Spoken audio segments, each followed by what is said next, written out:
The Harper Family Incident. The story Daniel Mercer never knew. The road to the Harper cabin wound through miles of forest before finally disappearing into Grinning Pines. Most people avoided the area.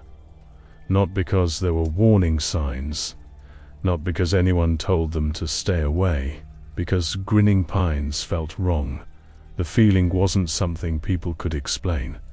It settled into your chest the deeper you traveled beneath the trees. A quiet sense that you were being watched, that someone was standing just beyond your vision, waiting. The locals rarely spoke about it. And when they did, they never agreed on exactly what lived in the forest. Some described a tall figure between the trees. Others talked about strange whistles at night. A few claimed people occasionally vanished. Most dismissed the stories as exaggerations. Stories always grow larger with time. At least, that's what people told themselves. The Harper family believed those stories too, at first. The cabin sat at the edge of Grinning Pines, on a stretch of land David Harper had inherited from his grandfather years earlier. It wasn't much, an old house, a few acres of land, a small workshop, a hunting trail that disappeared into the woods. But it was home, and for a long time that was enough. David Harper worked hard. Most mornings began before sunrise. Most evenings ended after dark. His hands were rough from years of labor. His back hurt more than he admitted. And yet every time he looked at his family, he believed the work was worth it. Emily Harper often teased him about it. She claimed he became sentimental whenever he was tired. David always denied it. Neither of them believed the other. Their children enjoyed watching the arguments. Ethan laughed every time. Lily rolled her eyes and pretended she was too old for it. She wasn't. At 12 years old, Lily still smiled every time her parents teased each other. The Harper family wasn't perfect. No family is. But they were happy. And that made what happened later so much worse. The first sign appeared during the spring.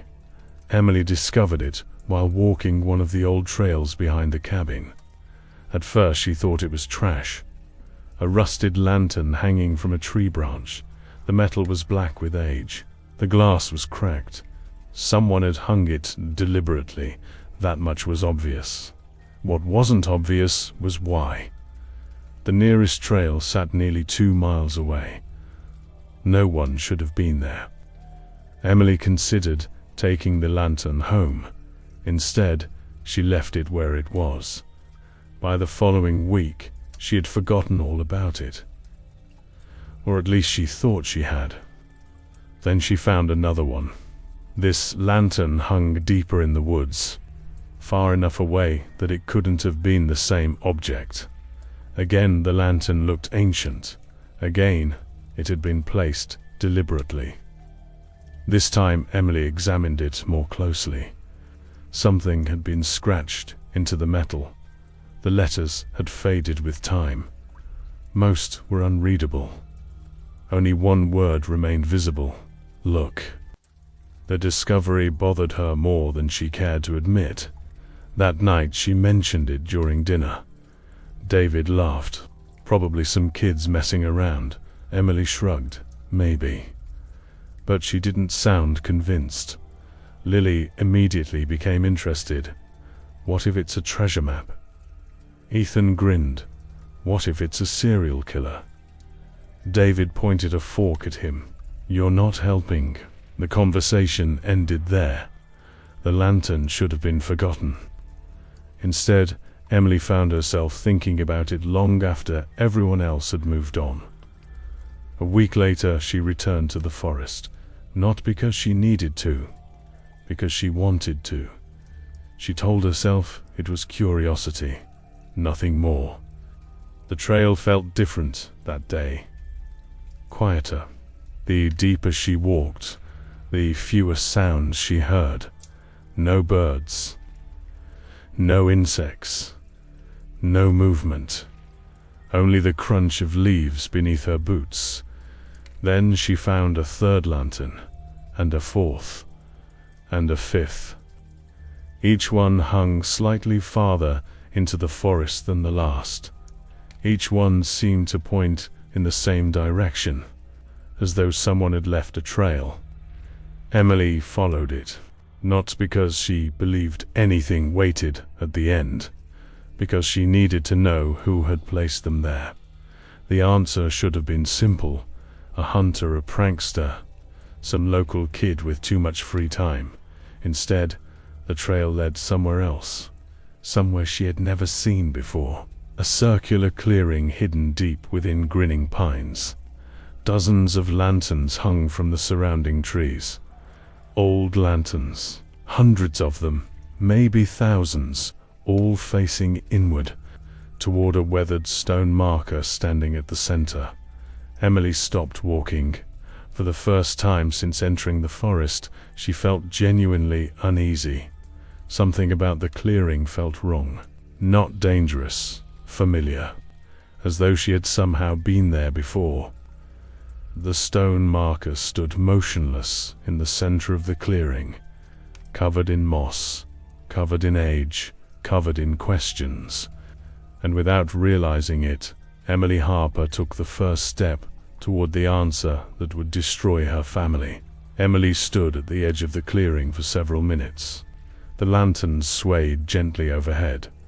There was no wind, yet hundreds of rusted lanterns moved together in slow, synchronized motion. The sight should have sent her running back toward the cabin. Instead, she found herself stepping forward, one cautious step at a time. The stone marker waited at the center, silent, unmoving, watching. At least that's how it felt. The closer she came, the stronger the strange feeling became. Not fear, recognition, as though she had forgotten something important and was only now beginning to remember it. When she finally reached the marker, she brushed away years of moss and dirt. Letters emerged beneath her fingertips. Old letters, hand-carved. Most had been worn away by time. Only a few words remained readable. Ask carefully. Emily frowned. The phrase made no sense. She looked around the clearing. No cabins, no roads, no signs of campsites or hiking trails. Just lanterns. And silence. A silence so complete, it felt unnatural. Eventually she returned home, but the clearing followed her. Not physically, mentally. The image refused to leave her thoughts. That night, while David slept beside her, Emily stared at the ceiling and thought about the stone, about the lanterns, about those two words. Ask carefully. The next morning she told herself she wasn't going back. 3 days later she returned. Then again the following week, and again after that. Each visit revealed something new. A carving she hadn't noticed before. Another lantern hidden deeper in the trees. Footprints that vanished without explanation. The forest slowly became part of her routine. She never told David how often she visited, not because she was hiding anything, because she couldn't explain why she kept going. Months passed. Then the whistles began. The first time it happened, Emily nearly convinced herself it was a bird. 3 short notes drifting through the trees. 1, 2, 3. By the time she turned toward the sound, it was gone. The second time happened at sunset. The third happened after dark. Each whistle seemed to come from farther inside the forest. Always deeper, always beyond reach. One evening she followed it. The sound led her beyond the clearing, beyond the lanterns, into a section of Grinning Pines she had never explored. The trees there grew older, larger. The forest floor became uneven. Roots twisted from the earth like skeletal fingers. The whistle sounded again, closer. Emily stopped. Hello. The word disappeared into the darkness. No answer. For several seconds, nothing happened. Then a voice spoke, not loud, not threatening, calm, almost gentle. "You're farther than most." Emily froze. The voice came from somewhere among the trees. A man. At least, it sounded like a man. She couldn't see anyone. Only darkness between the trunks. "Who's there?" Silence. Then, someone who asked questions. Every instinct told her to leave. Instead, she stepped forward. "What questions?" The voice laughed softly, not mockingly, almost warmly. "The same ones you're asking." The conversation lasted less than a minute, yet it changed everything. Emily never saw the speaker, not once. No matter where she looked, the forest remained empty. Eventually the voice stopped responding. The silence returned, and Emily went home. She should have told David. She didn't. She should have stayed away. She didn't, because for the first time in months, she felt as though she was getting answers. Weeks became months. Emily returned to the clearing whenever she could. The voice always appeared eventually. Never immediately. Never predictably. Sometimes it answered questions, sometimes it asked them. The strangest part was how ordinary it sounded. The voice never threatened her, never demanded anything, never lied, at least not that she could prove. One evening, Emily asked a question she would later regret. "How do you know so much about this place?" The forest remained silent for several seconds. Then the voice answered, "I was here before the stories." Emily waited. The voice continued, before the warnings, before the names. A chill ran through her body. "What does that mean?" Another pause, then the answer. "It means the forest doesn't belong to me." For the first time since hearing the voice, Emily felt genuine fear. Not because of what it said, because of what it implied.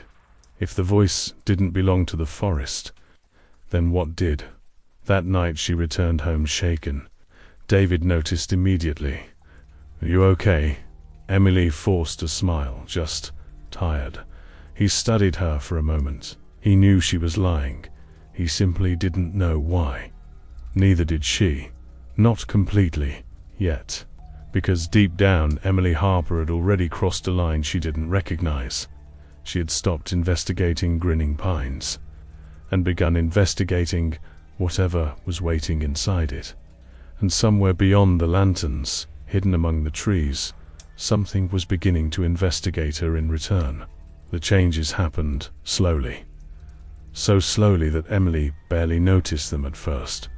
She spent a little more time in the woods, stayed out a little later, became a little quieter during dinner. Nothing dramatic, nothing that would alarm anyone. At least not yet. David noticed first, not because Emily said anything, because she stopped saying things. The conversations they used to have became shorter, distracted. Whenever she wasn't working around the house, she seemed lost in thought, or staring toward the tree line, as if listening for something. One evening David finally asked, "What's got into you lately?" Emily looked up from her coffee. "What do you mean?" "You've been disappearing into those woods every chance you get." She smiled. "Aren't you exaggerating a little?" "No." The answer came too quickly, too honestly. David wasn't angry. He was worried. And that worried Emily more than she wanted to admit, because she couldn't explain the truth, not without sounding crazy.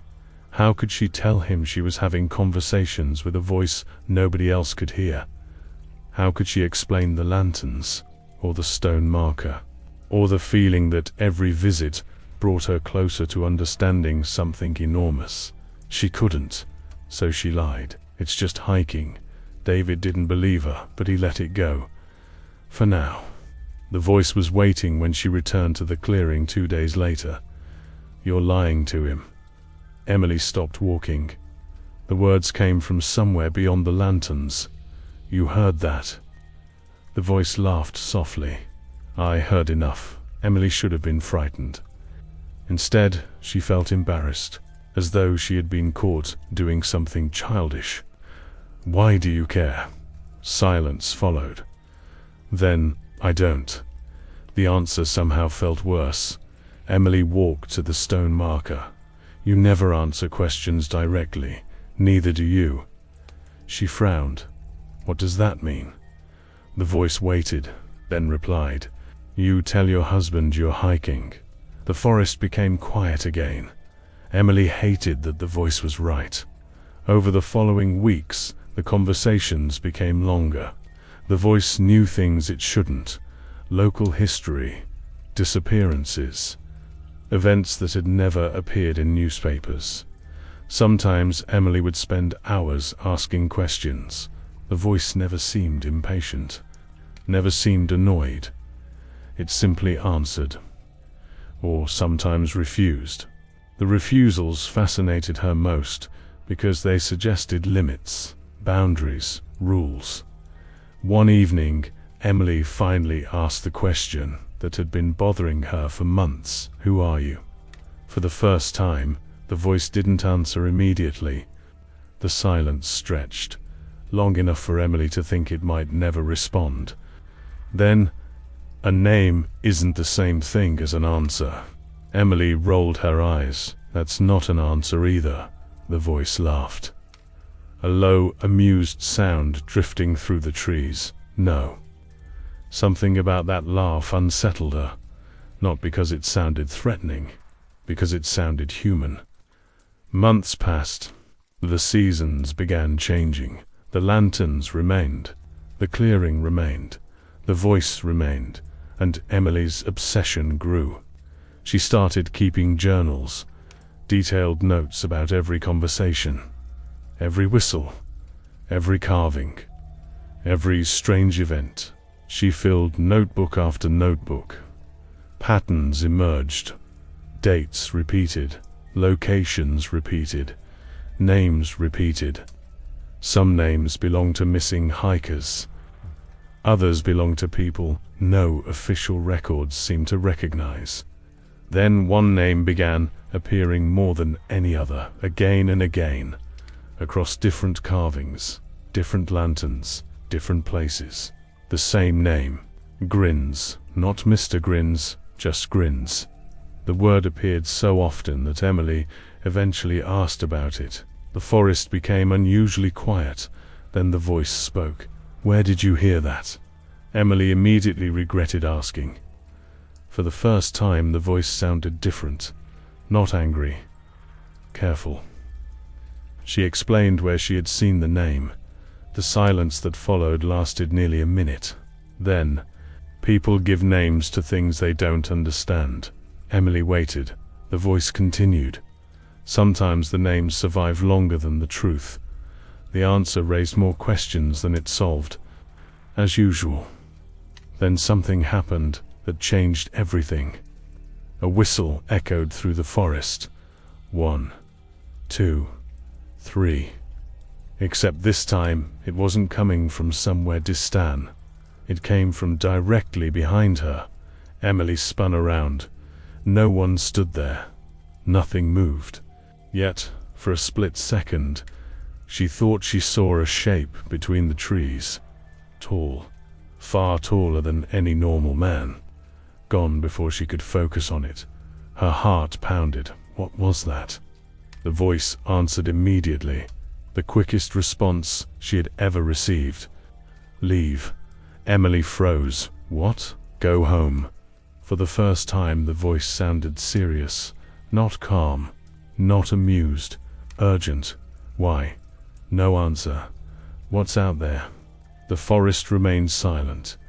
The question hung in the darkness. Then the voice spoke one final time. And the fear in it chilled Emily more than anything she had ever heard. Something that noticed you. The walk back to the cabin felt longer than usual. Every shadow looked wrong. Every tree seemed to lean closer. By the time she reached home, the sun had disappeared. David met her on the porch, concern written across his face. Emily. She looked at him, at the warm lights spilling from the windows, at Ethan and Lily laughing inside, at the life she loved, and, for the first time since finding the lantern trail, she wondered if she should stop, if she should burn the journals, forget the clearing, forget the questions, forget the voice. But deep down she already knew she wouldn't, 'cause curiosity had carried her this far, and now something else had taken its place. Mead. Emily Harper needed to know what had noticed her in the forest, and that need would cost her more than she could possibly imagine. Emily stayed away from the clearing for 12 days. For 12 days she avoided the trails behind the cabin, avoided the journals, avoided the questions. She spent time with Ethan and Lily, helped David around the property, cooked dinner, watched movies with the family, tried to convince herself that whatever had happened in the woods was over. For a little while it worked. The fear began fading. The lanterns felt distant. The voice felt distant. Even the shape she thought she'd seen among the trees started feeling like a bad dream. Then Ethan disappeared. Not for long, only 20 minutes, but it was enough. David found him sitting alone at the edge of the woods behind the cabin. The boy seemed confused, disoriented, almost sleepy. When David asked what he was doing, Ethan's answer sent a chill through Emily.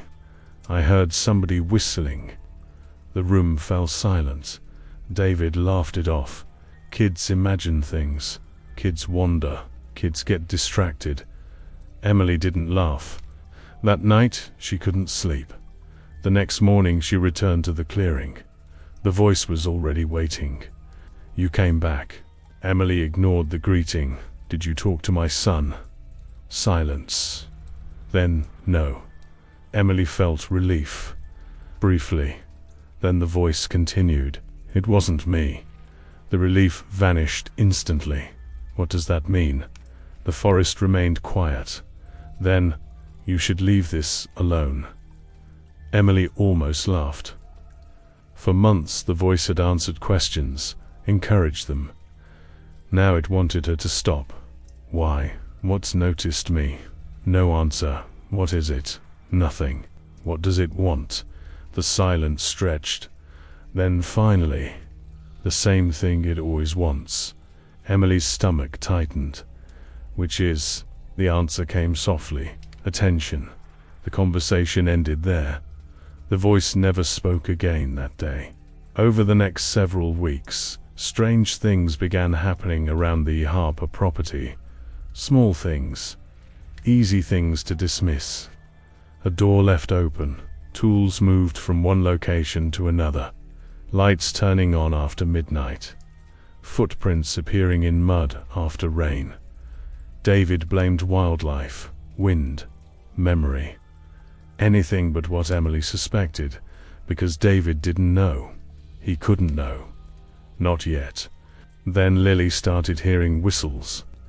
One evening, Emily found her daughter standing on the porch, staring toward the forest. "What are you doing?" Lily pointed toward the trees. "I thought somebody was calling me." Emily felt her blood run cold. "What did they sound like?" Lily shrugged. "Just whistling, 3 notes." Emily knew it before Lily even demonstrated them. 1, 2, 3. That night, Emily locked every door in the house. David noticed. "You okay?" Emily nodded. "No." The honesty surprised both of them. David sat beside her at the kitchen table. For a long moment, neither spoke. Finally, he asked, "What's going on?" Emily stared at her hands. She could tell him. She could tell him everything. The lanterns, the voice, the clearing, the warnings. Instead, she heard herself say, "I don't know." It was the closest thing to truth she could manage, because she didn't know. Not anymore. The voice had changed. The forest had changed. Something else had entered the story. And deep down, Emily was beginning to understand something terrifying. The voice wasn't the thing she should have been afraid of. A week later, she returned to the clearing after dark. The lanterns swayed overhead. The stone markers stood silent. The voice didn't come. Instead, she found something waiting beside the stone. A journal, not hers. Old, weathered. The pages nearly fell apart when she opened it. The entries belonged to someone she had never heard of, a hunter. The journal was over 70 years old. At first the entries seemed ordinary. Weather, game trails, local gossip. Then the writing changed. The hunter began describing whistles in the woods, a tall figure between the trees, strange lights at night. Emily turned pages faster. The hunter wrote, "I met a man in the forest." The next entry, "He answers questions." Another, "He told me to stop looking." Emily's heart pounded. The pattern was identical. The final entries became frantic, desperate. The hunter described another presence. Something watching from deeper within the woods. Something even the man avoided. The final page contained only one sentence. A sentence written so hard it nearly tore through the paper. "The man is not the monster." Emily stared at the words. For several seconds she couldn't breathe. The lanterns overhead stopped moving. Every one of them. At once. The forest became completely silent. Then a whistle echoed through the darkness. Not distant, not hidden. Close, very close. 1, 2, 3. Emily slowly turned toward the sound. And for the first time, she saw it clearly, standing between the trees, watching her, far taller than any human being, motionless, smiling, the thing that had finally noticed her. Emily couldn't move. The thing stood between the trees less than 50 yards away, motionless, watching. The lanterns around the clearing hung perfectly still. No wind touched the forest. No insects chirped, no leaves rustled. The entire world seemed frozen around that impossible silhouette. Tall, too tall. Its arms hung unnaturally low at its sides. Its head tilted slightly. And even from that distance, Emily could see the smile. A grin stretched impossibly wide across its face. Not human. Never human. For one terrible second, she thought it was wearing a mask. Then it moved. Not toward her, not away. It simply shifted its weight. And somehow that was worse, because it proved the thing was real. Emily backed away from the stone marker. The figure didn't react. She took another step. Nothing. Another. Still nothing. Then she turned and ran. Branches tore at her jacket. Roots caught her boots. The lantern trail blurred past in flashes of rusted metal and darkness. She didn't stop. Didn't look back. Every instinct screamed the same warning. Don't turn around. Don't look. Don't stop. The forest seemed endless. The trail longer than she remembered. Then she heard footsteps behind her. Slow. Measured. Walking. Not running. Walking. Crunch, crunch, crunch. The sound remained exactly the same distance behind her no matter how fast she moved. Emily ran harder. The footsteps continued. Crunch, crunch, calm, calm, patient. As though whatever followed her already knew how this ended. Tears blurred her vision. Her lungs burned. The cabin lights finally appeared through the trees. She nearly collapsed with relief. The footsteps stopped instantly. She didn't hear them fade away. They simply ceased, as though someone had flipped a switch. Emily burst through the front door and slammed it shut behind her. David jumped from the couch. Emily. She locked the deadbolt. Then the second lock. Then the chain. What happened? She couldn't answer. Not immediately. Her heart hammered against her ribs. David grabbed her shoulders. Emily. She looked up at him. The concern in his eyes nearly broke her, because for the first time she truly understood something. The danger wasn't hers anymore. It was theirs. That night, she finally told him everything. The lanterns, the clearing, the voice, the journals, the whistles, the figure she had seen standing between the trees. David listened quietly. He didn't interrupt, didn't laugh, didn't call her crazy. When she finished, he sat in silence for a long time. Then he asked one question. "Why didn't you tell me sooner?" Emily had no answer. Because she didn't know. Maybe she hadn't wanted anyone stopping her. Maybe she'd been afraid. Maybe part of her had enjoyed being the only one who knew. Whatever the reason, it felt small now. Dangerously small. David didn't sleep, neither did Emily. The children slept upstairs while their parents sat in the kitchen watching the windows. Midnight came, then 1 o'clock, then 2. The forest outside remained silent. At 2:17 a.m., something knocked on the front door. 3 times.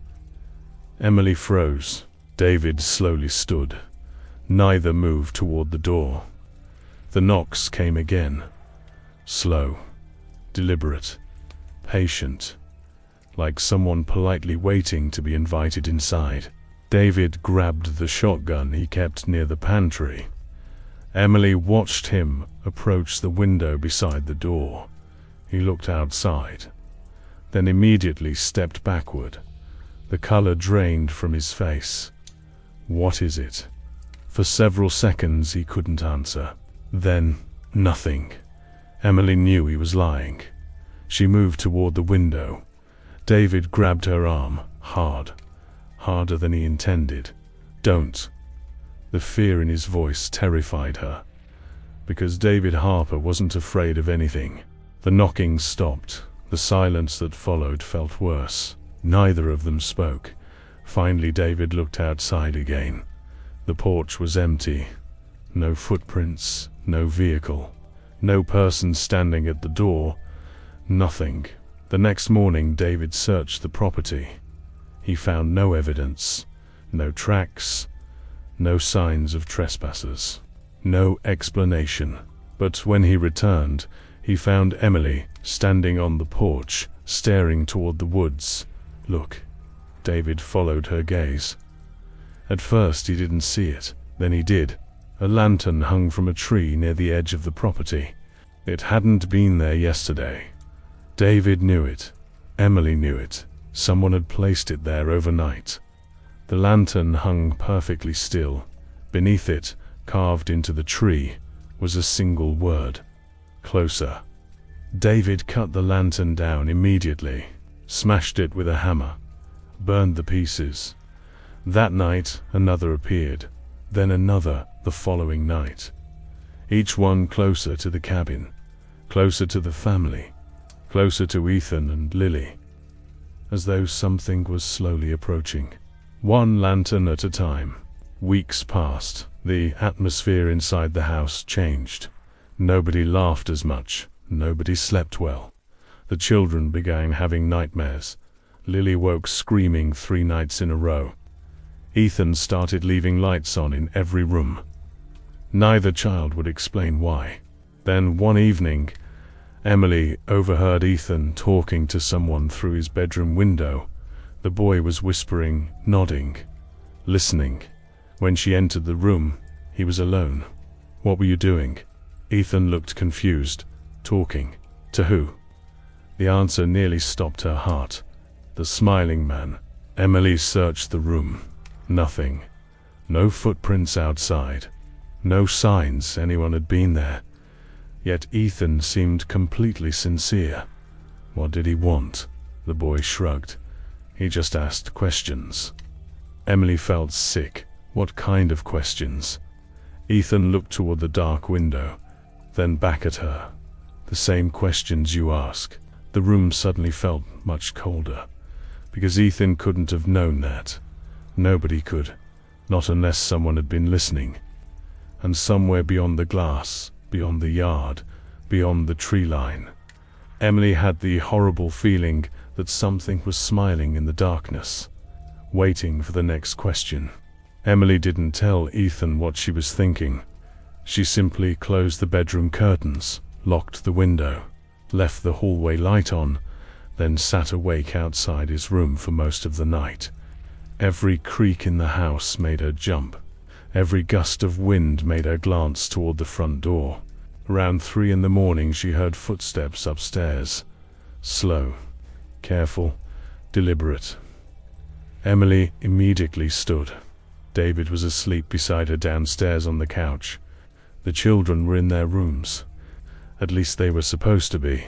The footsteps continued, then silence. Emily grabbed a flashlight and climbed the stairs. The hallway stretched before her.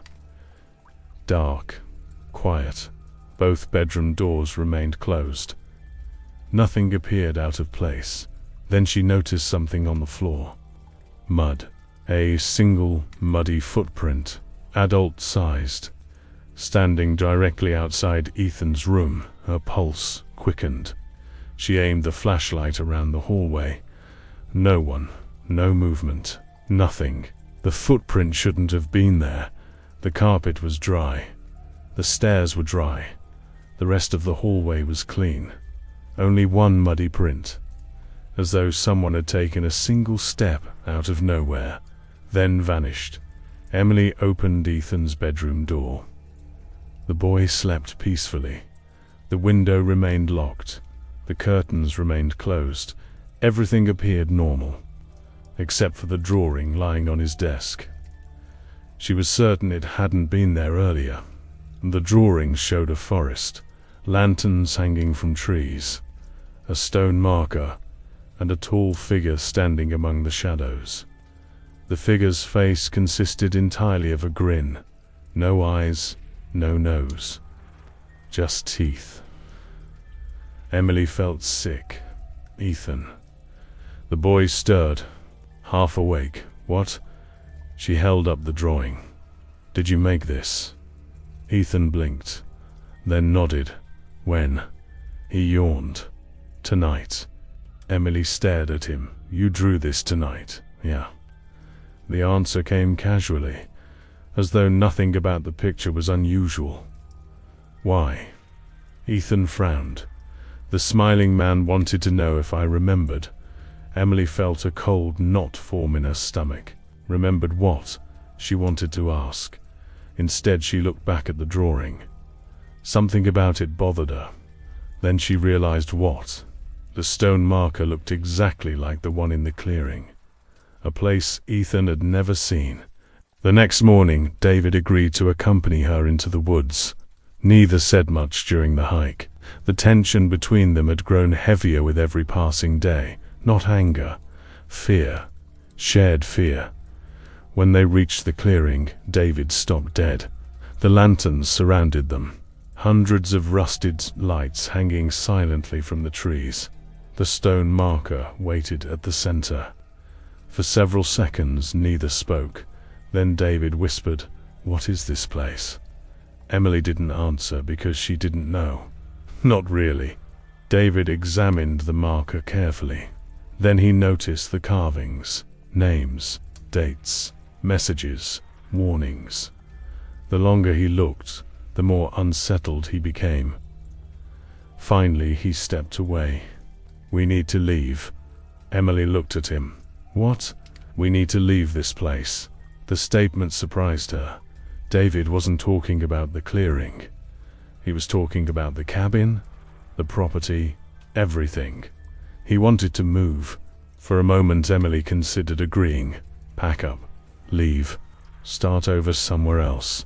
The idea sounded wonderful, safe, normal. Then she remembered the voice, the warnings. The lanterns kept appearing closer and closer to the house. Would moving matter? Or had she already brought something home with her?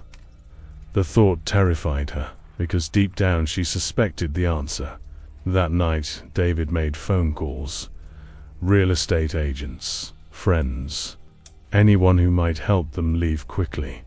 For the first time in months, Emily felt a small spark of hope. Maybe they weren't trapped. Maybe they still had time. Then Lily disappeared, only for 10 minutes, but that was enough. David found her standing barefoot at the edge of the woods, staring into the darkness, exactly where Ethan had been found weeks earlier. When they brought her inside, Lily seemed confused, almost dazed. Emily knelt beside her. "Honey, what were you doing out there?" Lily looked up slowly. "I was listening." The answer hit Emily like a punch. Listening. The same word from the witness statement years later. The same word from the notes. The same word from the beginning. "What were you listening to?" Lily smiled faintly. He said, "Mummy asks good questions." Emily's blood ran cold. David looked equally horrified. "Who?" Lily tilted her head, as though the answer should have been obvious. "The man in the trees." For several seconds, nobody spoke. Then Lily added something that Emily would never forget. Something that would haunt her for the rest of her life. "He says he's almost finished with us." The room fell silent. Outside, somewhere beyond the windows, 3 whistles echoed through the darkness. And for the first time, David Harper heard them too. The look on his face told Emily everything she needed to know. Whatever was happening to their family, it was no longer confined to the forest. It was inside their lives now. And it wasn't getting farther away. It was getting closer. The whistles became impossible to ignore. Not because they happened every night, because they happened at the wrong times. David heard them while repairing a fence in broad daylight. Emily heard them while washing dishes. Lily claimed she heard them during math class at school. Even Ethan started describing them differently. At first he called them whistles. Now he called them conversations. That frightened Emily more than anything else. The family stopped sleeping well. David began checking locks 3 and 4 times before bed. Emily left lights on throughout the house. The children refused to close their curtains. Every night the same fear settled over the cabin. The feeling that something was waiting outside, watching, listening, patient. Then the dreams started. Not just for Emily, for everyone. The dreams weren't identical, but they were close. Each family member described walking through Grinning Pines. Each described lanterns hanging from trees. Each described following a trail. And each described seeing someone waiting ahead. None of them could see the figure clearly. None except Ethan. When Emily asked what the person looked like, Ethan answered immediately. He was smiling. The boy said it so casually, as though he were describing a neighbor. One morning, Emily discovered a notebook beneath Ethan's bed. The pages were filled with drawings, hundreds of them. The same forest, the same lanterns, the same tall figure. Page after page after page. Some drawings showed the figure standing among trees. Others showed it standing near the cabin. The final drawing made Emily's stomach turn. The figure stood inside Ethan's bedroom, watching him sleep. David wanted to leave immediately. No more waiting, no more planning, no more trying to sell the property. Just leave. Pack what they could carry and drive. Emily agreed. For the first time since finding the clearing, she wanted nothing more than distance between her family and Grinning Pines. They spent the day preparing boxes, suitcases, family photographs, important documents, anything they couldn't replace. That evening, David loaded the truck. The children sat inside while Emily locked the front door one last time. She looked back at the cabin. Years of memories lived there. Birthdays, Christmases, family dinners, movie nights, arguments, laughter, normal life. She felt guilty leaving it behind. Then she noticed something hanging from the porch. A lantern. It hadn't been there that morning. The glass was cracked, the metal rusted, just like the others. David saw it too. Without a word, he ripped it down and threw it into the truck bed. The family climbed into the vehicle. David started the engine. Nothing happened. He tried again. The engine turned over, then died. Again and again and again. The truck had worked perfectly an hour earlier. Now it refused to start. David cursed. Emily looked toward the tree line. A lantern hung between two pines, then another, then another. They hadn't been there moments before. Now dozens lined the edge of the property, watching, waiting. David saw them too. Neither spoke. Neither needed to. The message was clear. Something didn't want them leaving. The truck finally started after midnight. David didn't question it. He simply put it into gear and drove. The cabin disappeared behind them. The road stretched ahead. For nearly 20 miles, nobody spoke. The silence felt fragile, dangerous.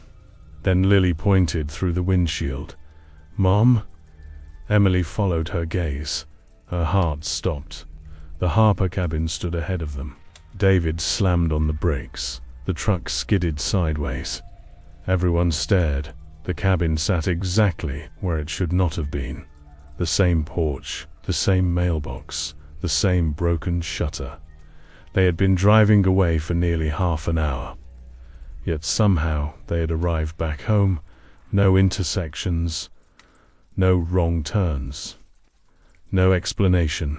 David sat frozen behind the wheel. Emily couldn't breathe. Nobody suggested going inside. Nobody wanted to. Then Ethan spoke from the back seat. "He says we missed a question." Emily turned slowly. "What?" The boy stared out the window, listening. "He says we keep asking how." The words sounded wrong coming from a child. Too calm, too certain. David's face had gone pale. "What question are we supposed to ask?" Ethan smiled. Not his usual smile. A distant one. The smile of someone repeating words that weren't theirs. "He says we should ask why." The porch light flickered. Once, twice, 3 times. Then the front door slowly opened by itself. The darkness inside the cabin seemed deeper than it should have been. Thicker. Waiting. For several seconds, nobody moved. Then Emily heard something she hadn't heard in weeks. The voice from the forest. Not in the woods, not in her head. Inside the truck, right beside her. Calm, gentle, almost sympathetic. "You should have left sooner." Emily spun around. Nobody sat there. But for the first time she understood something terrible. The voice wasn't following them anymore. It never had. It had already arrived. Nobody got out of the truck. Not immediately. The Harper cabin stood before them exactly where it should not have been. David shut off the engine. The ticking of cooling metal filled the silence. Emily stared at the open front door. Something deep inside her had changed. Not fear. Understanding. A terrible understanding. The voice had never tried to lure her deeper into the forest. It had warned her, again and again, and she had mistaken the warnings for answers. David finally spoke. "We're leaving." His voice sounded strained, exhausted, desperate. He put the truck back into gear, turned around, and drove. No one watched the cabin disappear this time. No one looked out the windows. The family sat in silence. 20 minutes passed. 30, 40. Then the gas station appeared. A small roadside station, several miles from the nearest town. Emily nearly cried with relief. People, lights, civilization, normality. David parked beside the pumps. The family stepped out together. The bright fluorescent lights felt almost comforting. For the first time in weeks, Emily felt safe. Then she noticed something strange. The parking lot was empty. No customers, no employees, no traffic. The station remained open. The lights remained on, yet nobody was there. David walked toward the front door. It opened automatically. Inside, every aisle stood stocked. Fresh coffee sat warming behind the counter. A radio played softly somewhere in the back. Still no people. Emily felt her stomach tighten. David. He nodded. I know. The words barely left his mouth before the radio crackled. Static filled the building. Then a familiar, calm voice emerged. You shouldn't be here. The entire family froze. The voice continued. You were closer before. David grabbed Ethan and Lily. We're leaving. The radio crackled again. For the first time, the voice sounded angry. Not loud. Not threatening. Afraid. Go home. Emily's heart stopped. Afraid. The voice sounded afraid. Then the lights went out. Every light in the building. Instantly. Darkness swallowed the gas station. Lily screamed. Ethan grabbed his father's arm. For several seconds, nobody moved. Then the emergency lights activated. Dim red bulbs flooded the store. The glow revealed something standing outside the front windows. A silhouette. Tall. Thin. Smiling. Watching. David didn't hesitate. He shoved the children toward the door. Move. The family ran.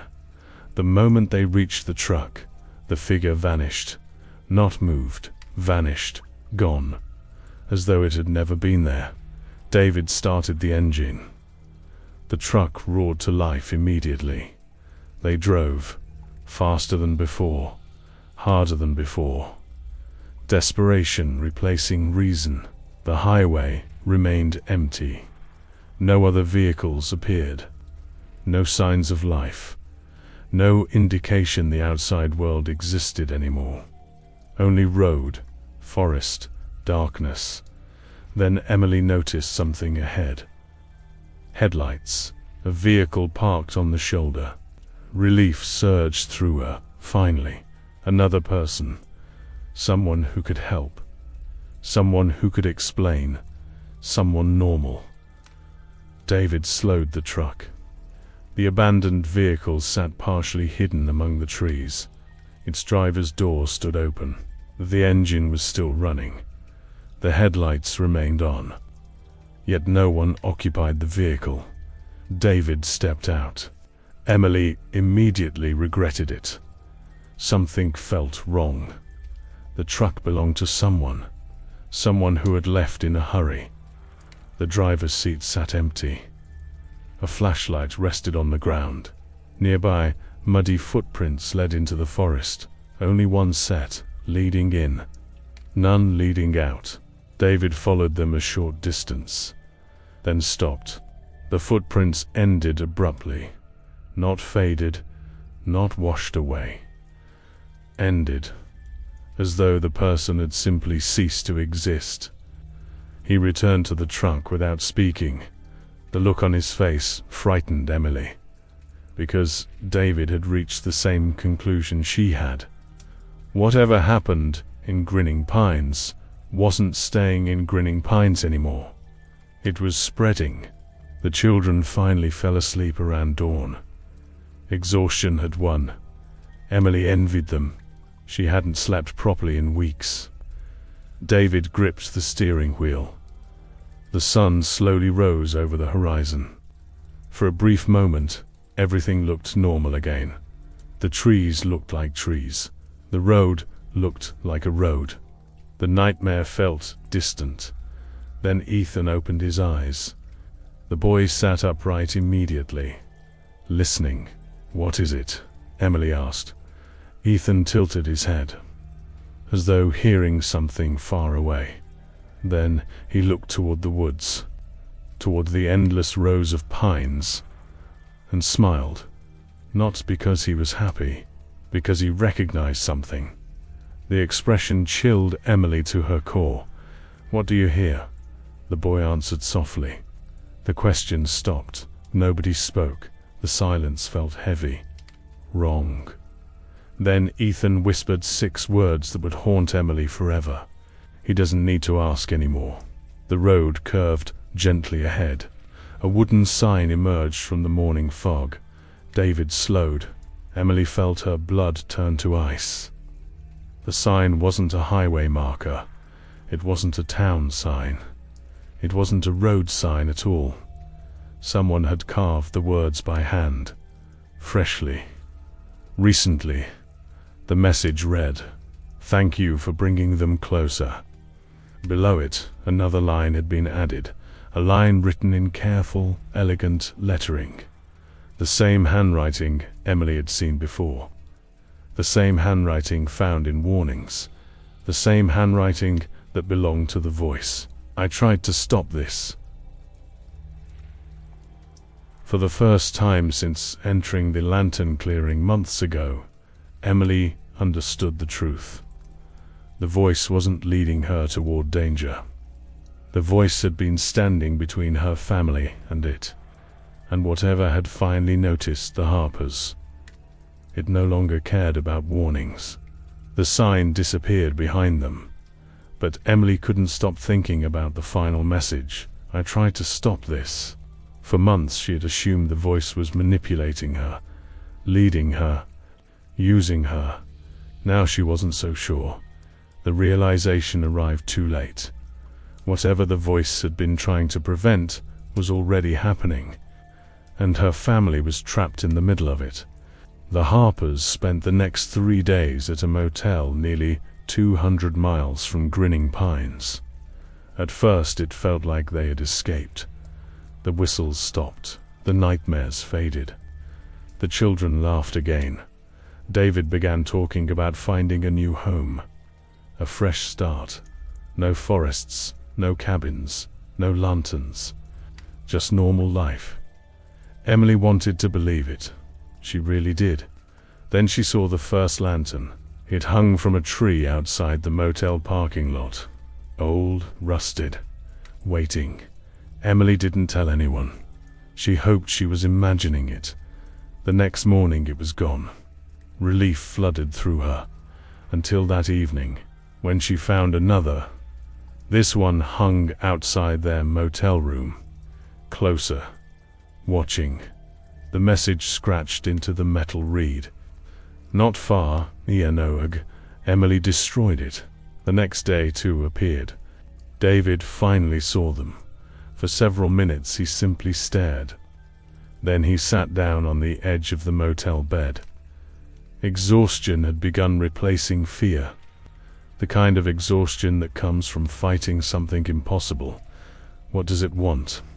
Emily didn't answer, because she didn't know, or perhaps because she was beginning to suspect the answer. Questions. It wanted questions. The same thing it had always wanted. That night, Ethan vanished. The room was locked. The windows were locked. The chain remained fastened. Yet when Emily awoke shortly after 2 in the morning, his bed was empty. At first she thought he was in the bathroom. Then she saw the window. Words had been written across the glass. Not carved, not painted. Written in condensation. 3 simple words. He asked first. Emily screamed. The search lasted until sunrise. Police, volunteers, search dogs, dozens of people. Nobody found Ethan. No footprints. No signs of abduction. No evidence at all. The official investigation treated it as a missing child case. Emily knew better, because just before dawn she heard a familiar voice. The same calm voice she had spoken to in the forest. The same voice that had warned her. The same voice that sounded increasingly tired. "You need to go home." Emily nearly broke down. "Where is my son?" Silence. Then, "Gone." The answer shattered her. Gone where? The voice didn't respond immediately. When it finally spoke, sadness lingered beneath every word. The same place everyone goes. Emily's anger exploded. What does that mean? For the first time, the voice sounded frustrated. You keep asking the wrong questions. Then the connection ended. Emily stood alone in the darkness, more frightened than she had ever been, because she was beginning to understand something. The voice wasn't refusing to answer. It couldn't. Days became weeks. The police searched. News crews arrived. Volunteers combed through nearby woods. Nothing. Ethan Harper had vanished completely. The family eventually returned to the cabin. Not because they wanted to, because they had nowhere else to go. The moment Emily stepped onto the property, she felt it. The waiting. The forest felt awake now. Alert. Watching. As though it knew one question had already been answered, and more would follow. Lily changed after Ethan disappeared. She became quieter, withdrawn. She spent hours staring out windows. Sometimes Emily caught her whispering, not speaking, listening, exactly the way the witness would later describe. One evening, Emily entered Lily's room unexpectedly.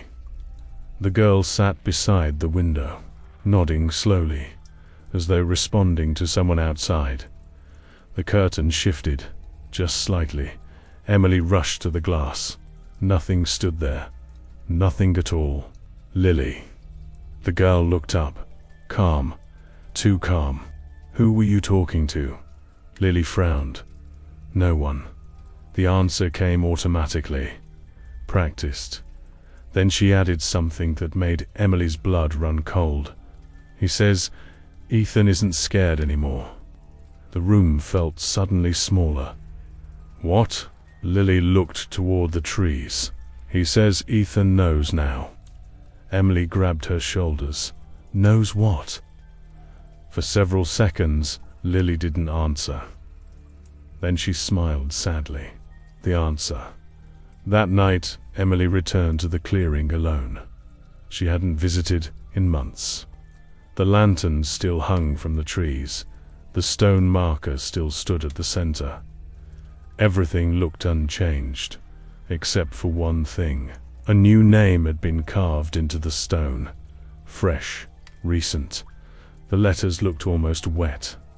Emily stared at them, unable to breathe, unable to move, unable to look away. Ethan Harper. The forest remained silent. Then the voice appeared.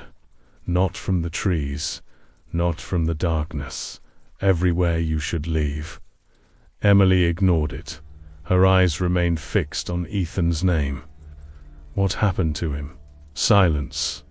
Then the same thing that will happen to the others. The words hit harder than any scream, harder than any threat, because the voice wasn't warning her anymore. It was mourning. And somewhere beyond the lanterns, beyond the trees, beyond the edge of human understanding, something had finally taken the first member of the Harper family, and it wasn't finished. Emily stared at Ethan's name carved into the stone. The letters looked fresh. Fresh enough that she found herself reaching out to touch them. The surface felt warm. Not sun-warmed, not weather-warmed, warm like living skin. She jerked her hand away immediately. For the first time since discovering the lantern trail, she wanted nothing more than to destroy the stone. To smash it, burn it, bury it. Anything. Instead, she stood frozen, because deep down she knew it wouldn't matter.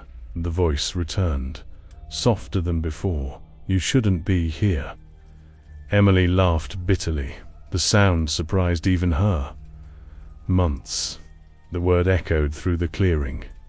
You spent months answering questions. Silence. You spent months letting me come back. The lanterns creaked overhead. The voice finally answered. I thought there was time. The statement chilled her. Not because of what it meant, because of how it sounded. Regret. Real regret. Emily looked toward the darkness beyond the lanterns. What is it? The question escaped before she could stop it. For several seconds the forest remained silent. Then the voice spoke. Something old. Emily waited. The answer continued. Something hungry. The trees groaned softly. The lanterns swayed. And for the first time, the voice sounded uncertain, not afraid for itself, afraid for her. What does it want? The answer came immediately. The same thing you wanted. Emily frowned. What does that mean? Silence. Then, answers. The word struck harder than she expected, because she understood. Questions had brought her here. Questions had kept her returning. Questions had led her family into the darkness. And whatever waited in Grinning Pines seemed to feed on them, not bodies. Not blood. Questions, curiosity, need. The drive home felt endless. When Emily finally reached the cabin, she found David sitting alone on the porch. The search for Ethan had officially ended that morning. No evidence, no suspects, no answers. The sheriff had called it a missing person case. David looked broken. Not angry, not grieving, broken. The difference terrified her, because grief can heal. Some things don't. For a long time neither spoke. Then David asked, "Do you know what happened?" The question hung between them. Emily could have lied. She could have protected him from the truth. Instead she answered honestly, "Yes." David closed his eyes. Not surprised, not shocked, just tired. "So do I." The admission hurt more than she expected, because it meant he believed her now. Every impossible story, every impossible warning, every impossible fear. Lily disappeared 2 weeks later, only for an hour. But that hour changed everything. David found her standing in the woods nearly a mile from the cabin, barefoot, silent, facing deeper into Grinning Pines. When he touched her shoulder, she flinched violently, as though waking from a dream. The drive home was quiet. Then Lily finally spoke. "He says Ethan misses us." David nearly drove off the road. Emily felt her stomach twist. The family stopped discussing normal things after that. No movies, no vacations, no plans.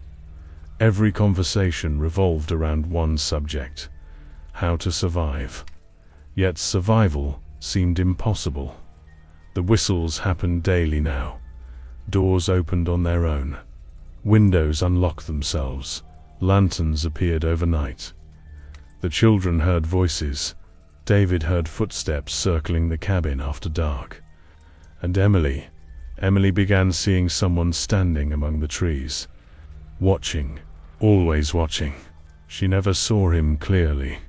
Only pieces, a shoulder, a silhouette, a shape disappearing behind a trunk. Yet each sighting lasted longer than the last, as though whatever stalked the family no longer cared about hiding. One evening, Emily stepped onto the porch. The figure stood at the edge of the property, motionless. The setting sun illuminated it for just a second. Long arms, long legs, and a smile. The same impossible smile. Emily ran toward it, not because she was brave, because she was angry. Angrier than she had ever been. "Ethan," the name exploded from her throat. "What did you do to him?" The figure remained motionless. "What do you want?" Still nothing. Then the smile widened, just slightly. The movement was small, yet somehow it felt worse than if it had charged toward her, because it understood. It understood exactly what she was feeling, and it enjoyed it. Emily stopped running. The figure stood less than 40 yards away, close enough to see, close enough to recognize. Yet every time she focused on its face, Details seemed to blur. The only thing she could remember clearly was the grin. Then it lifted one hand, slowly, deliberately, and pointed toward the forest. The gesture lasted only a second. Then the figure stepped behind a tree. Gone. Emily rushed forward. Nothing. No footprints. No broken branches. No evidence. Only a single lantern hanging nearby. A fresh carving marked the metal. The message consisted of 2 words. Ask why. For several seconds, Emily stared. Then realization struck. Not how, not where, not what, why. That was the question it wanted. The same question Ethan had mentioned. The same question Lily kept repeating. The same question the voice had warned her about. That night, Emily returned to the clearing. The stone waited. The lanterns waited. The darkness waited. And for the first time since finding the trail years earlier, she asked the question that terrified her most. Why my family? The forest became completely silent. Even the lanterns stopped moving. Then somewhere beyond the trees, something laughed. Not the calm voice, not a human laugh. Something older, something deeper. Something that sounded genuinely pleased. And Emily immediately understood she'd finally asked the question it had been waiting to hear. The laughter rolled through the forest. Deep, slow, wrong. It didn't sound like something laughing because it found something funny. It sounded like something laughing because it had been waiting years, waiting patiently, waiting for Emily Harper to finally ask the question, why my family? The sound faded. The clearing fell silent again. Emily stood motionless beneath the lanterns. Her pulse hammered in her ears. For several seconds she thought nothing else would happen. Then the voice returned. The calm voice. The voice she had spoken to for years. The voice that sounded more exhausted every time she heard it. When it spoke, there was grief in every word. Because you kept looking. Emily closed her eyes. No. The answer came immediately. No. Because she already understood what that meant. The voice continued anyway. You found the trail. You found the clearing. You found the questions. The lanterns creaked overhead. The sound reminded Emily of old bones shifting, of something waking up. The voice fell silent. Then, you should have stopped. Emily felt anger rising inside her, not at the voice, at herself, at the forest, at the thing that had taken Ethan. What is it? The question escaped her. This time the voice answered. Not directly. Never directly. It wasn't always here. Emily frowned. What does that mean? The forest remained silent. Then, the stories came later. The answer made her stomach tighten. Because it implied something terrible. The forest existed before the stories. The thing existed before the stories. And whatever happened here had happened before. Many times, the voice continued, people find the trail. People ask questions. People keep asking. The lanterns swayed. Hundreds of rusted lights moving together. Emily suddenly realized something. The lanterns weren't decorations. They were records, markers, memorials, evidence. Every lantern belonged to someone. Someone who had asked, someone who had followed, someone who never stopped. Her eyes widened. How many? The question came out as a whisper. The voice didn't answer immediately. When it finally did, the sadness in it felt unbearable. More than you want to know. Emily looked around. There were hundreds of lanterns, possibly thousands. The realization nearly made her sick. How many people had stood exactly where she stood? How many had asked the same questions? How many had disappeared? Then another thought struck her. A horrible one. What are you? Silence. The longest silence she had ever heard. For a moment Emily thought the voice was gone, then it spoke. I asked questions too. The answer hit her harder than anything else, because it wasn't an answer, it was a confession. The voice wasn't simply someone who knew about the forest. The voice had once been like her. What happened to you? The lanterns stopped moving. Every single one. The clearing became perfectly still. Then the voice answered. I found an answer. The words hung in the darkness. Heavy. Final. Emily suddenly understood why the voice never left. It's why it always sounded tired. Why it tried to stop her. Because it knew. It had already walked the path she was walking. A whistle echoed from somewhere beyond the trees. The voice immediately went silent, not because it chose to, because something else had arrived. Emily felt it. The sensation swept through the clearing like a cold wave, the feeling of being watched. Not by one pair of eyes, by something larger than watching. Something studying, judging, waiting. The darkness between the trees shifted. Emily stepped backward. The shadows seemed thicker now, deeper. Then she saw movement, a figure standing beyond the lanterns, tall, thin, impossible. The smile appeared first, the rest followed. Emily's breath caught in her throat. The thing didn't approach, didn't threaten, didn't chase. It simply stood there, like a teacher waiting for a student to finish speaking. For the first time it spoke. Not through whistles, not through dreams, not through children, directly. Its voice sounded calm, pleasant, almost friendly, because you wanted to know. Emily couldn't breathe. The grin widened. You kept asking. The thing took one slow step forward. Lanterns swayed around it. The forest seemed to lean inward, listening. You wanted answers. Another step. You wanted the truth. Emily backed away. The stone marker pressed against her legs. She had nowhere left to go. The thing stopped, still smiling. Then it tilted its head. The gesture reminded her of Ethan, of Lily, of all the times they had listened to something she couldn't hear. The realization nearly broke her. It had been talking to them. Long before she realized it, tears filled her eyes. What do you want? For a moment the thing looked genuinely confused, as though it didn't understand the question. Then it answered, and the answer terrified her more than any threat ever could. Nothing. The word echoed through the clearing. Nothing. Not revenge, not hunger, not punishment. Nothing. The grin widened. You came here. The thing pointed toward the stone, toward the lanterns, toward the trail she had followed years earlier.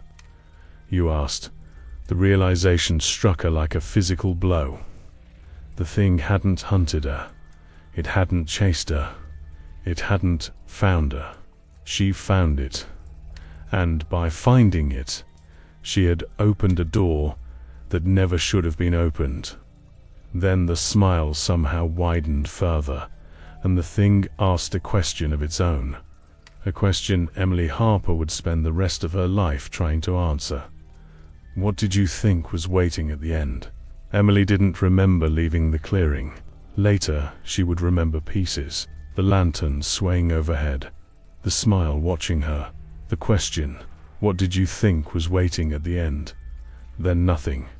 The next thing she knew, she was sitting in her truck, outside the Harper cabin. The engine was running. The sun was rising, and she was crying. Not because she was frightened, because she finally understood. The thing in the forest hadn't lied to her. Not once. That somehow made everything worse. The cabin felt empty when she walked inside. Not physically, emotionally. Ethan's room remained untouched. His drawings still covered the desk. His jacket still hung by the front door. His shoes still sat beside the stairs. Every object seemed to be waiting for him, just like his family, just like Emily. David sat at the kitchen table. He looked up when she entered. One glance told him something had changed. What happened? Emily didn't answer immediately, because she wasn't sure how. How do you tell someone that the nightmare is real? How do you explain that you finally understand the thing destroying your family? How do you admit you may have invited it into your lives? Eventually, she sat across from him and told him everything. The clearing, the smile, the voice, the answer. David listened quietly. When she finished, he stared at the table for a long time. Then he asked a question she hadn't expected. Can it be stopped? Emily wanted to say yes. She wanted to give him hope. Instead, she answered honestly, I don't know. The truth seemed to age him. For several seconds, neither spoke. Then David stood. Without a word, he walked upstairs. Emily heard a door close. For the first time since Ethan vanished, she realized something. David wasn't just grieving. He was beginning to lose hope. And hopeless people make dangerous decisions. That night, Emily returned to the clearing, alone. The lanterns greeted her like old friends. The stone marker waited patiently. The voice appeared before she could speak. You came back. Emily ignored the greeting. Help me. Silence. Then, I've been trying. The answer broke something inside her, because she believed it. For the first time, she truly believed it. There has to be something. The words came out desperate. There has to be a way to stop this. The forest remained quiet. Then the voice answered. There was. Emily froze. Was. Past tense. Her pulse quickened. What does that mean? The lanterns creaked overhead. The voice sounded tired. Older than ever. It means that choice was made a long time ago. Emily's stomach tightened. She already knew what choice it meant. The first lantern. The first trail. The first question. She sat beside the stone for nearly an hour. The voice remained, neither speaking, neither leaving. Finally, Emily asked, What are you? The question felt different this time. Not curious, personal. The voice remained silent for so long she thought it might refuse. Then, I was someone who kept asking. The same answer as before. Yet now she understood. Not entirely, but enough. The voice wasn't simply a witness. It was a warning. A whistle echoed somewhere beyond the trees. The voice immediately fell silent. Emily waited. Nothing. The silence stretched. Then the voice returned, quieter than before. You need to protect Lily. Fear surged through her. What about David? No answer. What about David? The lanterns swayed. The voice never responded. Emily returned home at dawn. She found David sitting on Ethan's bed. The room looked exactly as it had the day Ethan disappeared. David held one of Ethan's drawings, the one showing the smiling figure standing inside the bedroom. For several seconds, he didn't notice Emily. Then he looked up, and she saw something terrifying. Determination. Not grief, not fear. Determination. The kind that gets people killed. David. He folded the drawing carefully. I'm going into the woods. Emily's blood ran cold. No, I have to. No. The answer came immediately, violently, almost shouted. David stood. You think I can just sit here? Yes. You think I can wait? Yes. The words surprised both of them, because she didn't mean it. She just didn't know what else to say. David walked past her. That's my son. The statement carried more weight than any argument. Emily grabbed his arm. He wants that. David stopped. Neither had to say who. They both knew. The thing in the forest. The smile.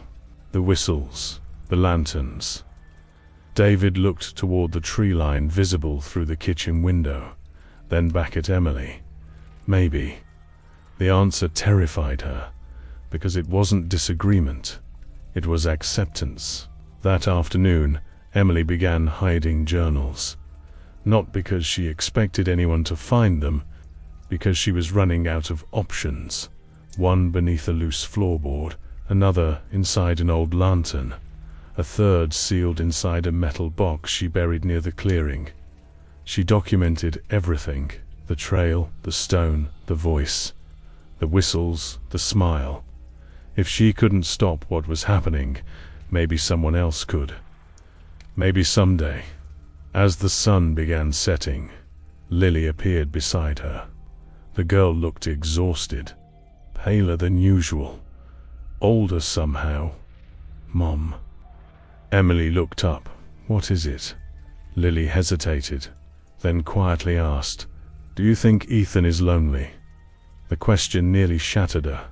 Before Emily could answer, Lily looked toward the forest, listening, just like always. Then she whispered something that froze the blood in her veins. "He says Dad is next." For the first time since Ethan disappeared, Emily Harper truly understood how little time they had left. Emily didn't sleep that night. Neither did David. The words lingered in the cabin long after Lily went upstairs. "He's next." Emily sat at the kitchen table, listening to the house settle around her. Every creak sounded like a footstep. Every shadow looked wrong. Outside, Grinning Pines stood silent beneath the moonlight, waiting. Always waiting. David eventually spoke. "What if she's right?" Emily looked up. She didn't need to ask what he meant, because she'd been wondering the same thing.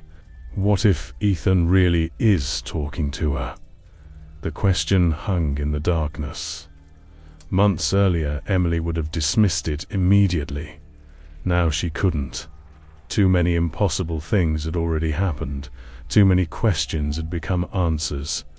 David stared toward the window, toward the forest. "If Ethan is still somewhere."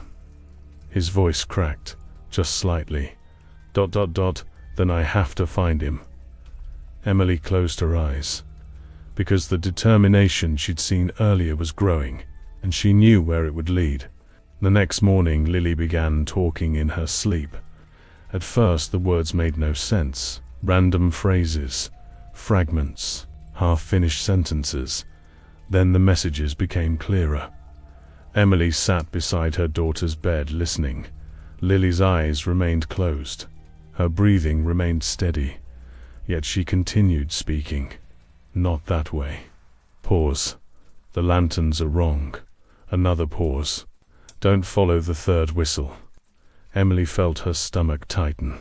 The instructions continued for nearly 20 minutes. Directions, warnings, descriptions of places Lily had never seen.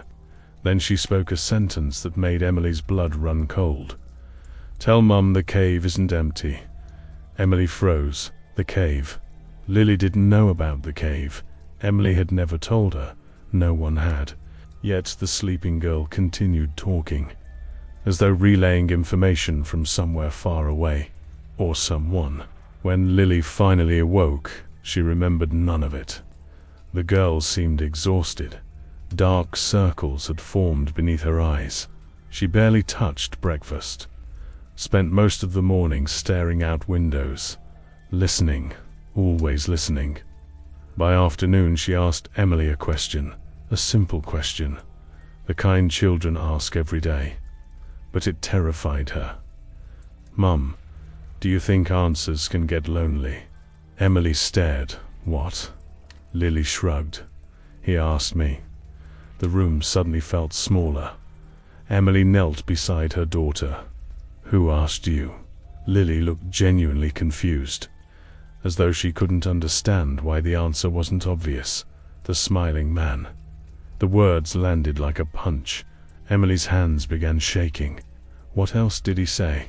Lily thought for a moment, then smiled sadly. "He misses you." That evening, David disappeared, only for an hour. But when he returned, Emily immediately knew where he'd been. Mud covered his boots, pine needles clung to his jacket, his flashlight hung from one hand. He went into the woods. David didn't deny it. He simply sat down at the kitchen table. For several seconds neither spoke. Then he quietly answered, "Yes." The honesty frightened her more than a lie would have. "What did you find?" David looked exhausted. The kind of exhaustion that comes from seeing something you can't explain. "I've found lanterns." Emily's heart sank. Of course he had. The trail had found him, or perhaps he had found the trail. Either way, the result was the same. David continued. There were hundreds. He swallowed. Maybe thousands. The exact words Emily had once used herself.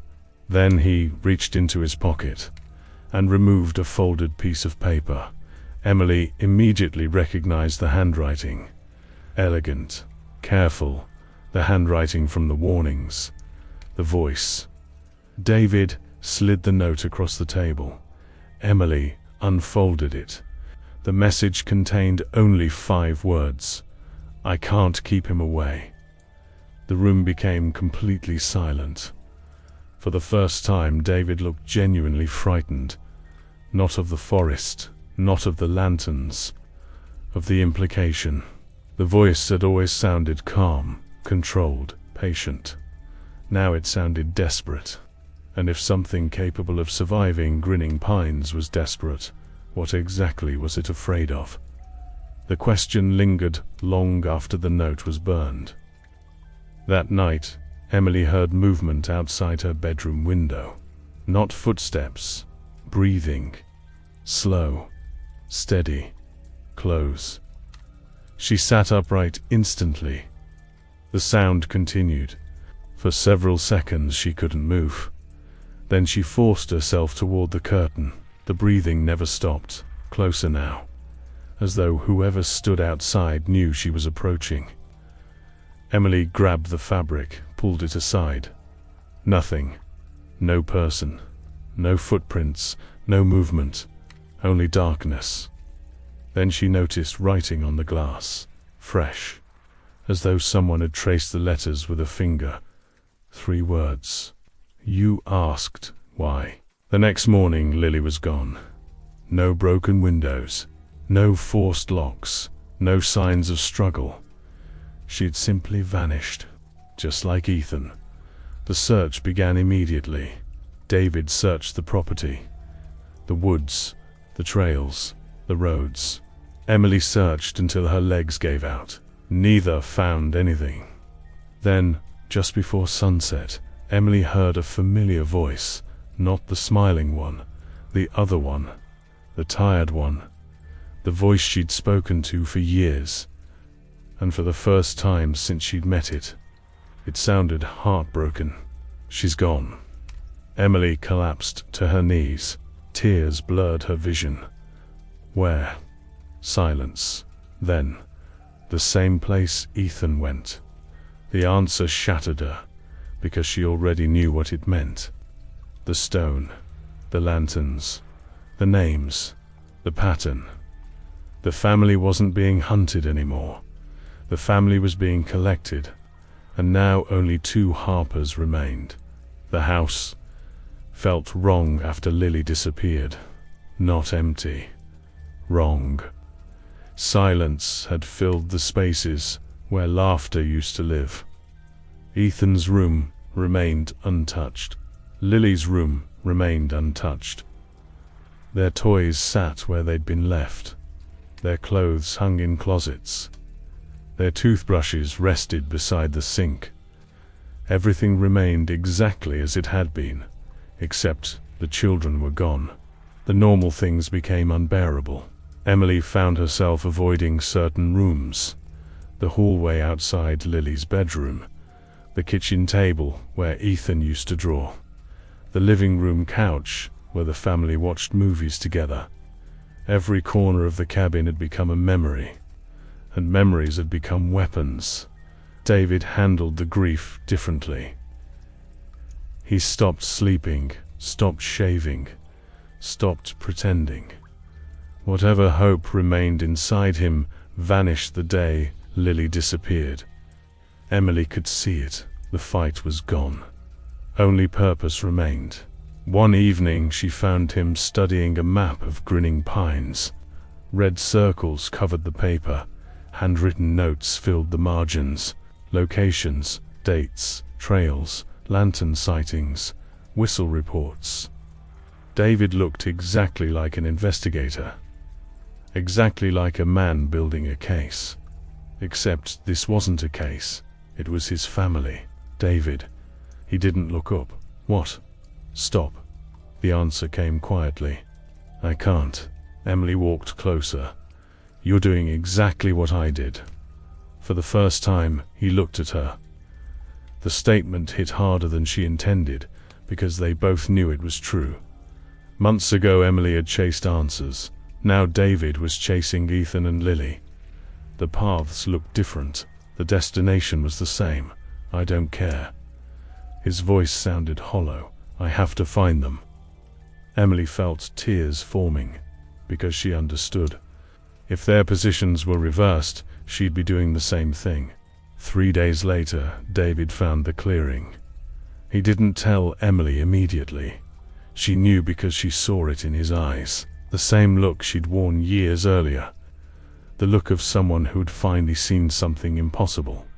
That night he admitted it. The lanterns. Emily remained silent. The stone. Still silent. Then David asked the question she had feared most. Why didn't you tell me how many there were? Emily closed her eyes. Because there was no answer. No explanation. No way to describe standing beneath thousands of lanterns and realizing each represented a person who had followed the same path. David stared into the darkness beyond the window. I found Ethan's name. The words felt like a knife. Emily sat beside him. For several minutes neither spoke. Then David whispered, I found Lily's too. The room fell silent. The next morning, Emily discovered another journal. Not one she had hidden. One she had never seen before. It rested on the kitchen table. No footprints. No open windows. No explanation. The cover contained no name. Only a date. 1948.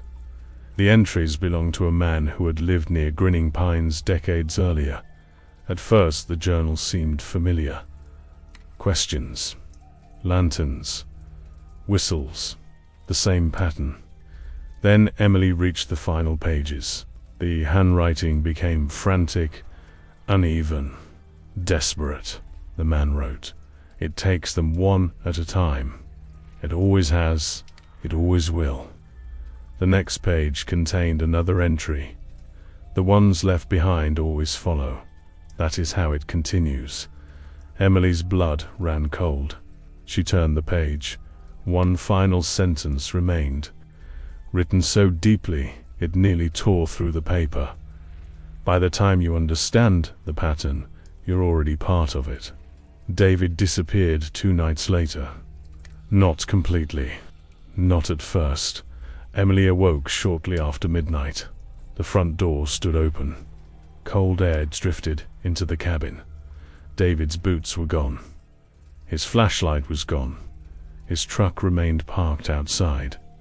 She knew immediately. The forest. Emily grabbed her coat and ran. The darkness swallowed her almost instantly. Branches scraped her arms. Roots caught her feet. Yet she kept moving. David. The name echoed through Grinning Pines. No answer. Only silence. Then a whistle. Close. Very close. Emily followed it. The lantern trail appeared ahead. Dozens of rusted lights swaying between the trees, leading deeper, leading somewhere, leading to him. Or so she hoped. The forest seemed to narrow around her, every path becoming one path, every direction becoming the same direction. Then she found David's flashlight, lying on the ground. Still illuminated, still warm. Emily's heart pounded. She picked it up. The beam revealed something scratched into the dirt. Words. Freshly written. David's handwriting. She knelt beside them. The message contained only 4 words. I'd found their voices.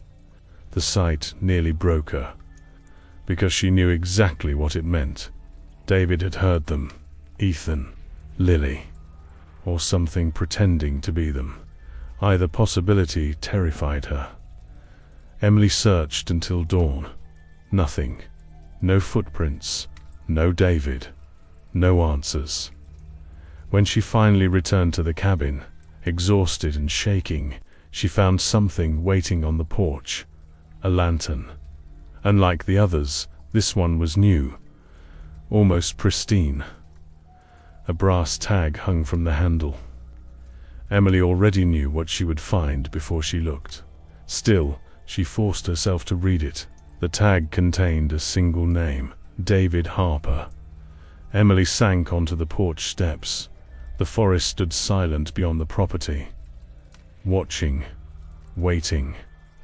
And somewhere deep within Grinning Pines, the last person who truly understood what she was going through had vanished. For the first time since this nightmare began, Emily Harper was completely alone. The cabin became unbearable.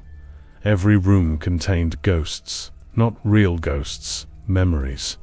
The sound of Ethan laughing in the hallway. Lily humming while she drew pictures. David sitting at the kitchen table drinking coffee before sunrise. Emily heard them constantly. Not because they were there, because she couldn't stop remembering. The silence that followed their disappearances was somehow louder than noise. 3 days passed. Then 4. Then 7. No one came back. No miraculous return. No rescue. No answers. The official investigations continued. Search teams walked the woods. Volunteers distributed flyers. Police followed leads. Emily cooperated with all of them. Answered questions, gave statements, repeated details.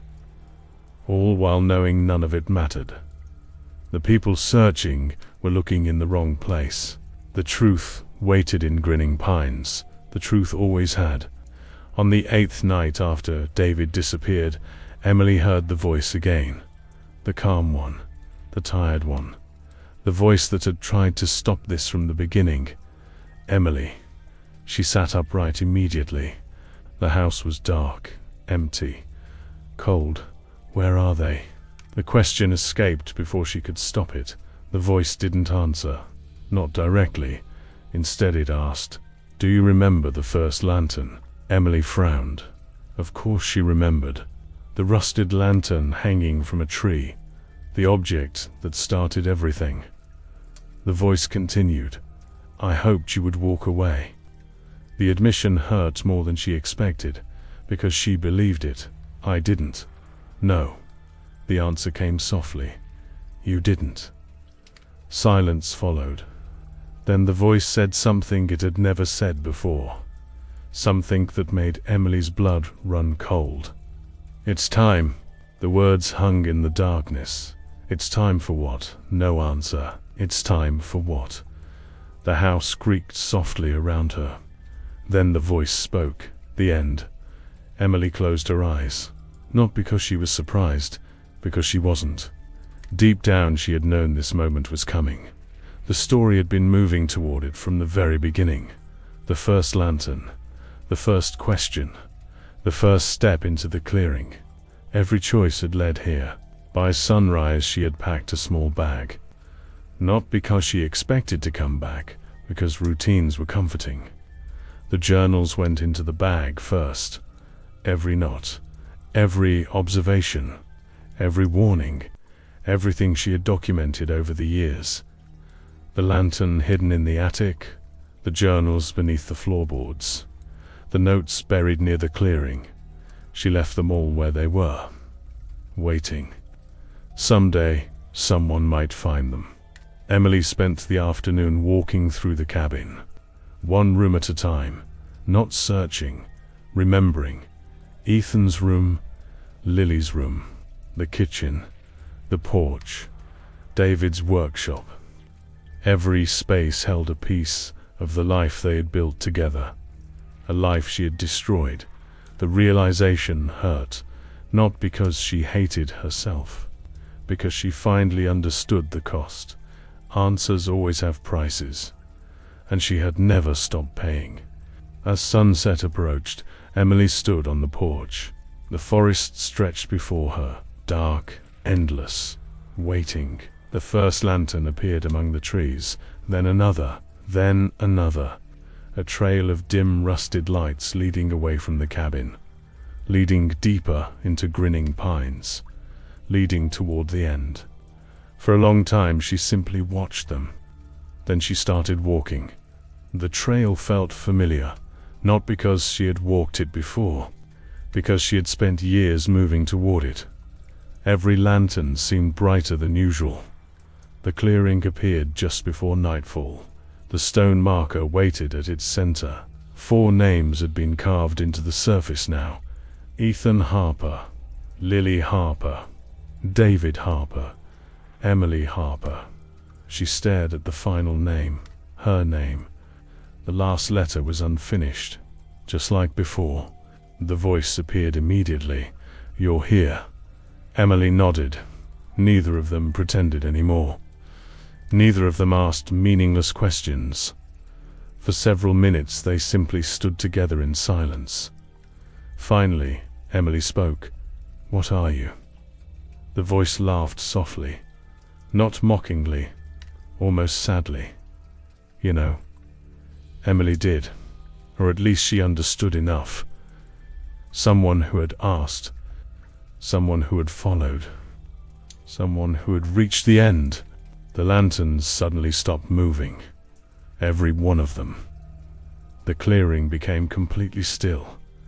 The voice went silent. Then Emily felt it. The same sensation she had experienced years earlier. The feeling of being watched. The feeling of being noticed. Only stronger. Much stronger. The darkness beyond the lanterns shifted. Something was coming. The voice spoke one final time. A whisper, barely audible. "Don't ask." Emily looked toward the trees, toward the movement, toward the impossible shape emerging from the darkness. Tall, thin, smiling. The grin appeared first, the rest followed. Mr. Grins stepped into the clearing. For the first time since this nightmare began, Emily wasn't afraid. Not because the fear was gone, because she was tired. Tired of running, tired of searching, tired of wondering, tired of losing people she loved.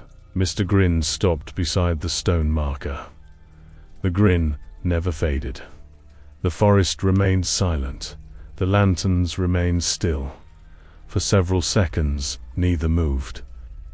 Then Mr. Grins raised one long hand and pointed beyond the clearing, toward a narrow path Emily had never seen before. The path disappeared into darkness, into the heart of Grinning Pines, into whatever waited at the end. And for the first time in years, Emily Harper stopped asking questions. She simply followed. Emily followed the path. The lantern clearing disappeared behind her. The stone marker disappeared. Even the forest itself seemed to change. The trees grew older, larger. The spaces between them became darker. Soon, the trail was the only thing she could see. A narrow path winding deeper into Grinning Pines than she had ever traveled before. Mr. Grins walked ahead, never rushing, never looking back, never speaking. The grin remained visible, even in the darkness, like something painted onto the night itself. Emily wasn't sure how long she walked. Minutes, hours.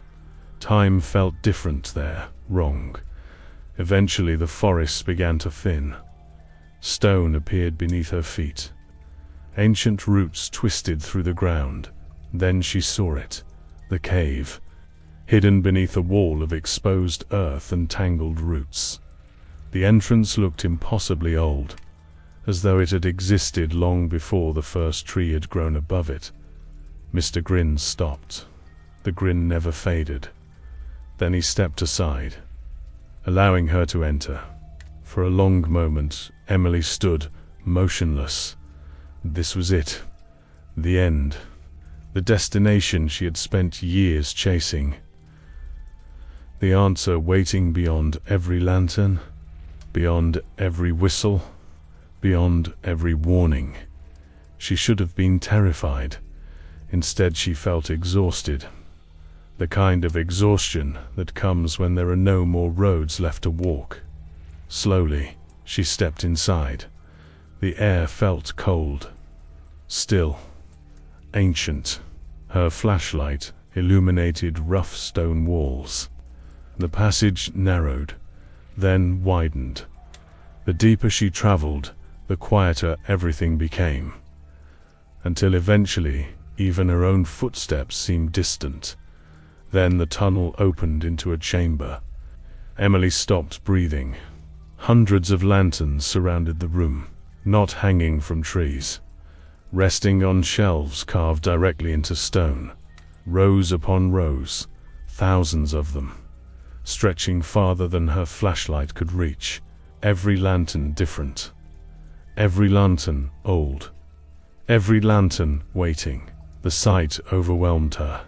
She moved carefully between them. Some carried names, others carried dates, some had symbols carved into the metal. A few looked ancient enough to predate the cabin, to predate roads, to predate everything. The realization struck her slowly.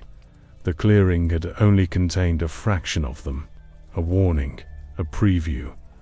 The real collection waited here, deep underground, hidden beneath Grinning Pines. Then she found Ethan's. The lantern sat on a lower shelf. A brass tag hung from the handle. Ethan Harper. Tears filled her eyes immediately.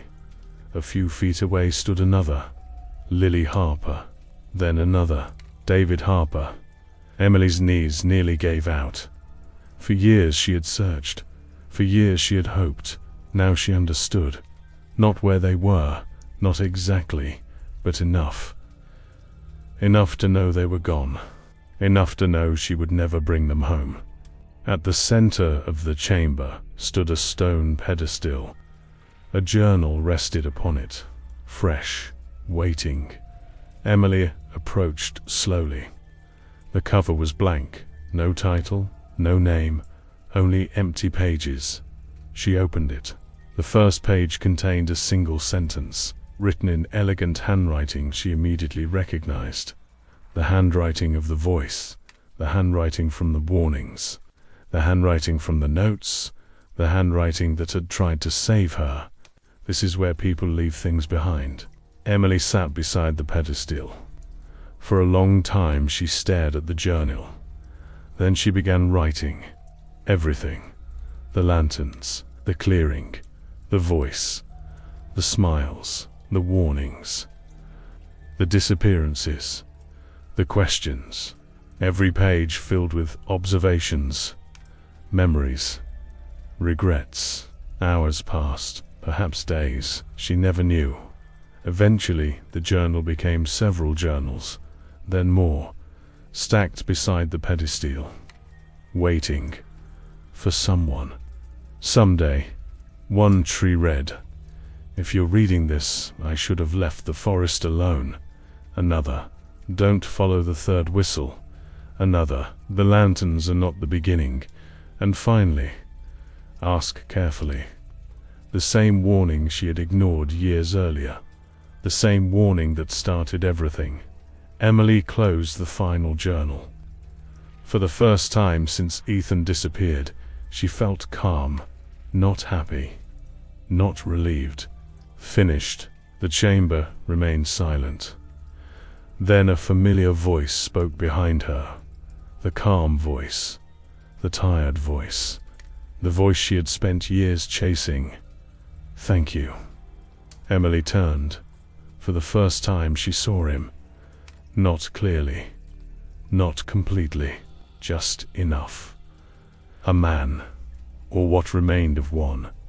tired eyes, a tired smile. Someone who looked older than the forest itself. Someone who looked relieved. "You were real." The statement felt ridiculous, yet it was all she could think to say. The man nodded. For a moment, neither spoke. Then Emily asked one final question, the last question she would ever ask. "What happens now?" The man's expression changed. Sadness, regret, recognition. The emotions passed across his face slowly. Then he looked toward the darkness beyond the lantern chamber. A darkness deeper than any shadow. A darkness that seemed to move, to breathe, to wait. When he answered, his voice barely rose above a whisper. "You stop asking." Emily followed his gaze. The darkness waited, patiently, the same way it had waited years ago when she found the first lantern. The same way it had waited for every person who came before her. For the first time she understood, not the answer, not the truth, just enough. Enough to know some doors should never be opened. Enough to know some questions should never be asked. Enough to know the voice had been trying to protect her all along. Emily stood. The journals remained on the pedestal. The lanterns remained on their shelves. The warnings remained behind. Waiting. The man nodded once, as though saying goodbye. Then Emily Harper walked forward, into the darkness beyond the lanterns. She never looked back, and the darkness welcomed her. Years passed. The Harper cabin stood empty. Dust gathered on forgotten furniture. Rain struck the roof. Seasons came and went. The forest continued whispering. The lanterns continued hanging among the trees. The journals continued waiting, patiently, silently, for someone curious enough to find them. And somewhere deep beneath Grinning Pines, questions continued searching for answers, waiting for the next person to ask. Thank you all for listening to the Harper Family Incident. This story has been one of the biggest projects I've ever worked on, and I can't thank you enough for taking this journey with me. From Ethan's disappearance, to Lily, David, Emily, and finally learning what really happened to the Harper family long before Daniel Mercer ever opened their case files, you've been there for every step. Your comments, theories, support, and encouragement have helped bring the Grinning Files to life, and I'm incredibly grateful to every single one of you. While the Harper family story has finally come to an end, this is only the beginning of a much larger world. Grinning Pines is still hiding its secrets. Mr. Grin's story is far from over. Daniel Mercer's fate remains unknown. And somewhere a new investigator named Lauren Reed is about to open a case that will change everything. But that's not all. There are new monsters, new legends, new cryptids, and new nightmares waiting just beyond the tree line. Some are older than Mr. Grins, some are far more dangerous, and some should have never been discovered at all. So if you enjoy psychological horror, cryptids, urban legends, and stories that stay with you long after the lights go out, you're in the right place. Thank you again for listening to the Harper Family Incident and for being part of this incredible journey. Until next time, keep the lights on, watch the tree line, and remember, some questions are never meant to be answered. This has been the Crooked Narrator.